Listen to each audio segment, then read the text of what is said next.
Hi மக்களே, இன்றைக்கி சமையல் டிப்ஸ் என்னென்னா, அதாவது பொங்கி வச்ச சாப்பாடு மிச்சம் விழுந்துருச்சுன்னா அதை கீழே போடாதீங்க. இங்கே பாருங்கள், பெருக்கு பார்த்தீங்களா? இதை கொஞ்சம் எடுத்து தண்ணியை ஊற்றி ஒரு மறுநாள் பாருங்களேன். இது ஒரு நீராகாரமாக இருக்கும். தண்ணி அவ்வளோ அருமையாக இருக்கும், குடிக்கிறதுக்கு சூப்பராக இருக்கும். இப்போ இந்த தண்ணியை என்ன பண்ணுறீங்கன்னா, கொஞ்சம் இந்த டம்ளரில் கொஞ்சம் உப்பு போட்டுக்குங்க. போட்டு இந்த நீராரத்தை அப்படியே உள்ளே கொண்டு வருங்க. இந்த கருவேப்பிலை எடுத்து இந்த டம்ளரில் போடுங்க. போட்டு ஒரு கிண்டுங்க.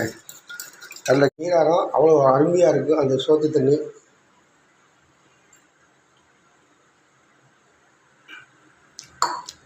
அப்படியே மோர் மாதிரி இருக்குங்க. கருவேப்பிலையை கீறி உள்ளே போட்டோம்ல அந்த தண்ணியில், சோத்து தண்ணியில், அப்படியே குடிக்கிறதுக்கு ரொம்ப இதமாக இருக்குங்க. சூப்பர்.